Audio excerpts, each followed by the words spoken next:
Bonjour à tous, et bienvenue.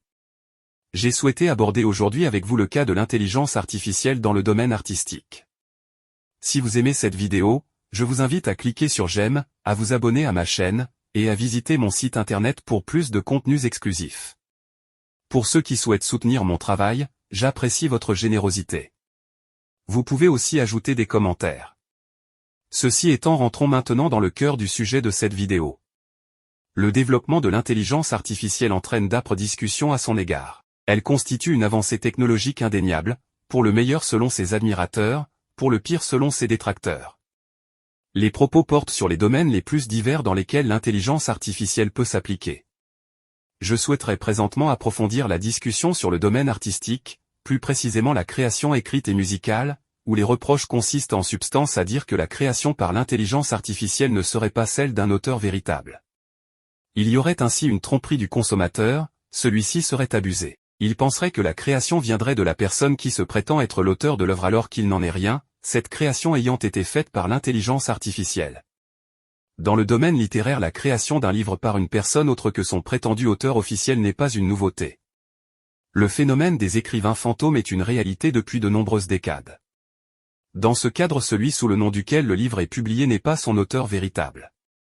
L'existence et l'identité de ce dernier resteront le plus souvent dissimulées. Si cette situation est connue lorsqu'on l'envisage en prenant en considération l'ensemble de la production littéraire, elle est par contre passée sous silence au niveau individuel, chacun se gardant bien de faire état de ses faits. Sont à ce niveau notamment concernées les personnalités politiques. Si certains rédigent bien les ouvrages publiés sous leur nom, et une partie avec un talent évident tel en sont le général de Gaulle dans, notamment, ses mémoires de guerre, d'autres ne sont pas les véritables auteurs de ces livres, ayant recours au service d'un écrivain fantôme. Mais cela ne concerne bien évidemment pas que les personnalités politiques puisque d'autres types d'auteurs utilisent cette technique, quelquefois avec des variantes qui peuvent prendre une allure industrielle. James Patterson est l'écrivain le plus riche au monde. Son domaine de prédilection concerne les thrillers, même s'il a fait des incursions dans d'autres genres. Selon le Figaro.fr en 2012, le magazine Forbes a affirmé qu'il était l'écrivain le plus riche au monde avec un revenu annuel pour 2011 s'élevant à 94 millions de dollars et des ventes, cumulées vraisemblablement, s'élevant à 200 millions d'exemplaires de par le monde.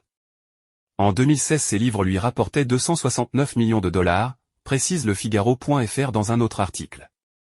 Selon un article de The Telegraph publié en 2014, de l'année 2001 à l'an 2014, James Patterson a de façon continue été l'auteur le plus vendu au monde. En juillet 2010, il devient le premier auteur à avoir dépassé le million de ventes de livres numériques, record battu par lui-même dès le mois d'octobre 2010 puisqu'il parvient alors à dépasser le nombre de 2 millions de ventes sur ce support. En juin 2011, il pulvérise de nouveau ce record, atteignant 3 millions d'exemplaires de livres numériques vendus. Les chiffres à ce jour doivent être nettement supérieurs.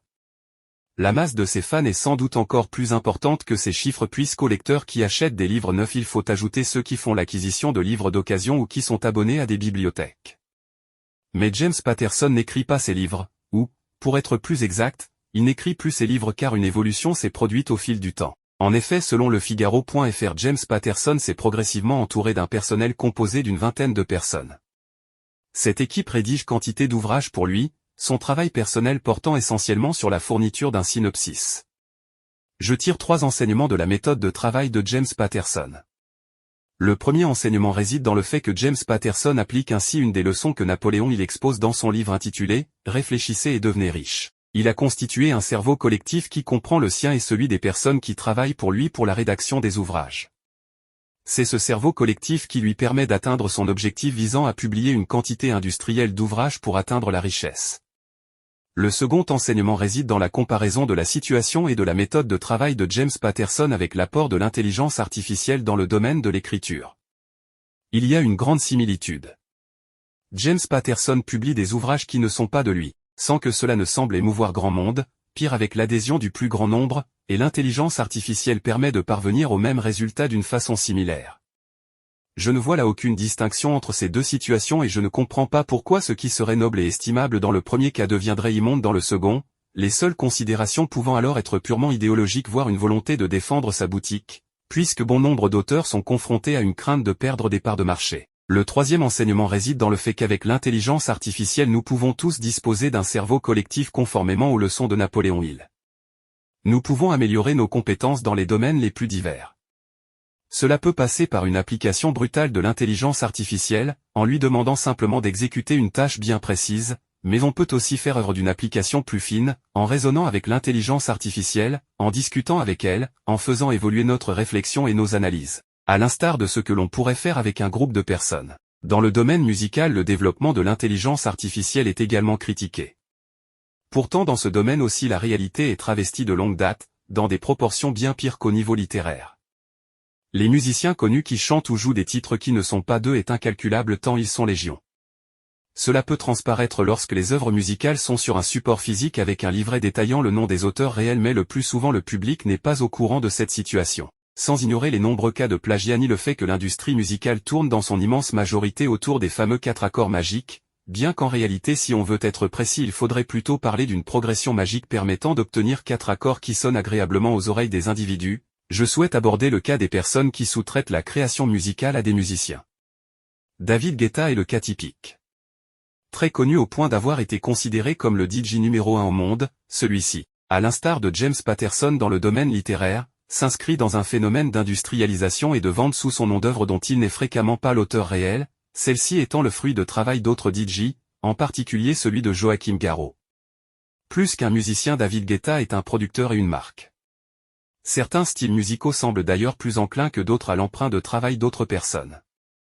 Ainsi, outre les DJ qui sont en première ligne dans ce domaine, l'usage de samples permet au rap d'arriver au même résultat. Le succès du titre « Je danse le Mia » du groupe I.Am repose en grande partie sur le sample du titre « Give Me the Night » du guitariste et chanteur américain George Benson. Une situation comparable se reproduit avec une multitude de groupes relevant de ce style musical. Dans ces divers exemples, le processus créatif est pour l'essentiel le fruit d'une personne restant dans l'ombre. La personne connue n'est pas l'auteur de la part essentielle de l'œuvre. Il n'y a donc pas dans ce domaine à pousser les cris d'orfraie que l'on peut entendre contre l'intelligence artificielle, à moins d'aller jusqu'au bout du raisonnement, qui reviendrait alors à supprimer les styles musicaux précités. Si vous avez des commentaires, des questions ou si vous souhaitez partager vos réflexions, n'hésitez pas à le faire dans la section commentaires ci-dessous. Je suis toujours ravi d'entendre votre point de vue et de susciter des discussions enrichissantes. Si cette vidéo vous a plu, n'oubliez pas d'exprimer votre bonne appréciation en cliquant sur j'aime, en vous abonnant à ma chaîne pour ne manquer aucune future vidéo, et à consulter mon site internet pour accéder à du contenu exclusif. Pour ceux qui souhaitent soutenir mon travail et m'aider à continuer à produire des vidéos de qualité, je vous adresse un immense merci par avance. Chaque soutien compte. Je vous remercie d'avoir consacré votre temps à visionner cette vidéo. À très bientôt pour de nouvelles vidéos extraordinaires.